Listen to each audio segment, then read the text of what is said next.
Namaskar. Welcome back to the channel, and we're back to read this book called Biosclerological Disorders, and we are on the chapter called The Clinical Aspects of Disorders of Calcium and Phosphorus Metabolism.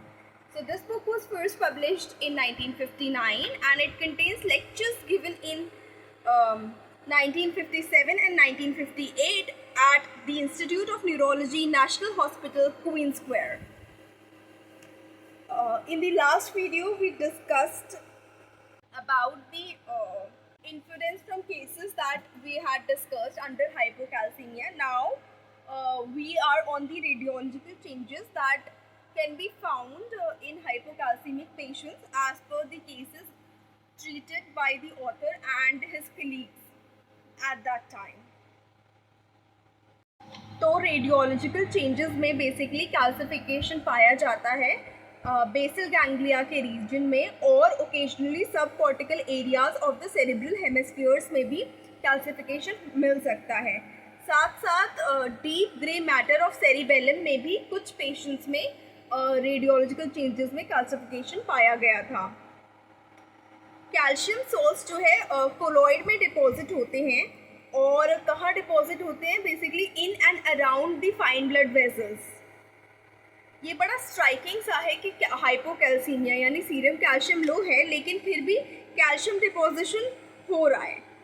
तो इसका Albright and रीफेंस्टन ने suggest किया reason कि क्योंकि calcium जो है tissues में होता है और super saturation of calcium phosphate जो टिश्यूज़ में होता है, कोलॉइड की उसके प्रति एक सर्टन एफिनिटी होती है जिसकी वजह से वो कोलॉइड अट्रैक्ट करता है कैल्शियम को या कैल्शियम फॉस्फेट को जो ब्लड वेसल्स के अराउंड और ब्लड वेसल्स के अंदर डिपॉजिट हो जाता है despite the fact that there is low serum calcium in hypocalcemia. Parathyroid deficiency में दो और फीचर्स होते हैं, लेकिन अगर वो एपिलेप्सी से एसोसिएटेड है तो सेरिब्रल ट्यूमर का डायग्नोसिस सजेस्ट करते हैं। तो पहला ऐसा फीचर है हेडेक, जो कि काफ़ी पेशेंट्स में रिकॉर्ड किया गया था हाइपोकैल्सीमिया के या पैराथायरॉयड डेफिशिएंसी के, और इसका कोई स्पेसिफिक फीचर नहीं था।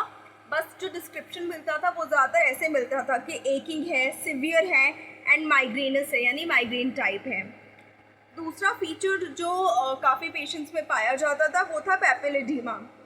पैपिलिडीमा क्या होता है कि it is basically swelling of optic disc due to elevated intracranial pressure. ये रेयरली मिलता था लेकिन एसोसिएटेड ज़्यादातर रहता था राइज इन इंट्राक्रेनियल प्रेशर से, क्योंकि ऑब्वियसली उसका कॉजेशन का मेन फैक्टर है कि वहाँ पे प्रेशर बढ़ रहा है।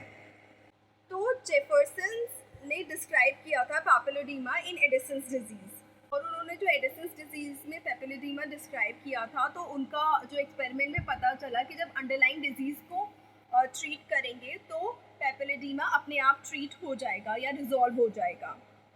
यहाँ पर भी वैसी ही संभावना पाए जाने की ऑथर एक्सपेक्टेशन रखते थे। ऑथर के लेक्चर में ये मानना है कि जो चेंजेस होते हैं ऑप्टिक नर्व हेड में वो सेकेंडरी होते हैं altered cellular metabolism in brain से।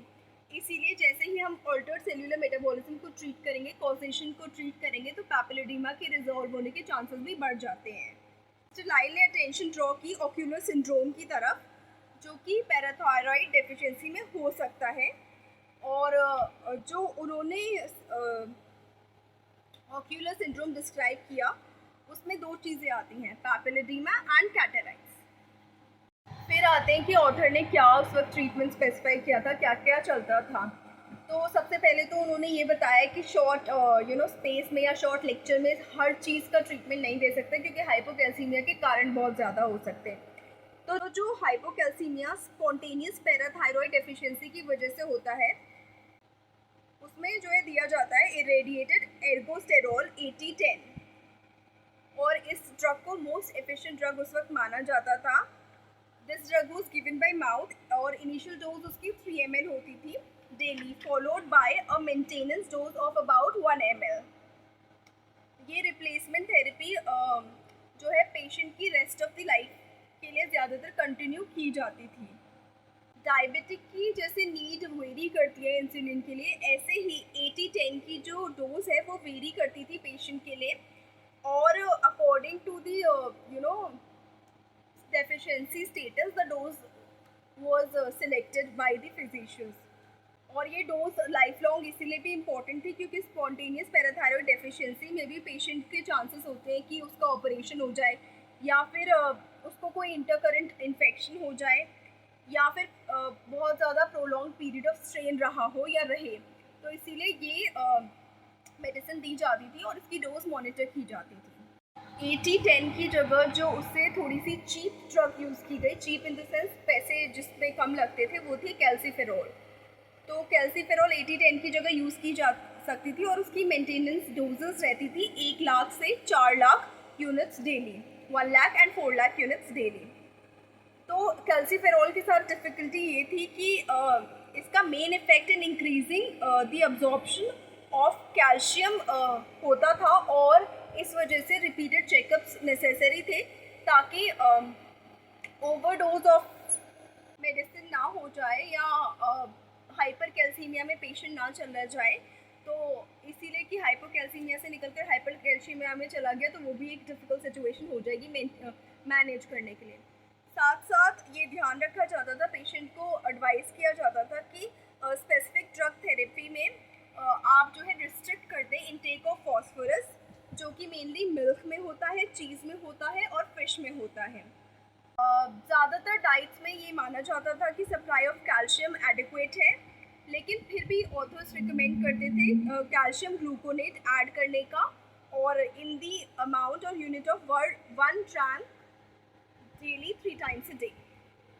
अब ये जानना ज़रूरी था कि ट्रीटमेंट की एडिक्वेसी का प्रूफ कैसे मिले। तो जो प्रूफ है वो बेसिकली सीरम कैल्शियम का एस्टिमेशन से ही मिल सकता था। इसके लिए सल्कोविक टेस्ट जो है रिकमेंड किया था मिस्टर एल्ब्राइट ने, क्योंकि वो good index of urinary calcium measure करता था एंड देयरफॉर एक एस्टिमेशन दे सकता था सीरम लेवल के लिए। लेकिन कभी कभी ये होता था कि सल्कोविक टेस्ट जो है फॉल्स इम्प्रेशन देता था कैल्शियम का सीरम लेवल में। तो इसीलिए जो सेफ वे अल्टीमेटली पाया गया वो कि यही पाया गया कि डायरेक्ट एस्टिमेशन जो है सीरम कैल्शियम का ब्लड एग्जामिनेशन के थ्रू ही किया जाए। So we finish with the topic of hypocalcemia given in this chapter. In the next video, we will continue with hypercalcemia. So thank you so much for watching this video. Please like the video, share the video, subscribe to the channel, and hit the bell icon and share your opinions in the comment section. Bye, take care.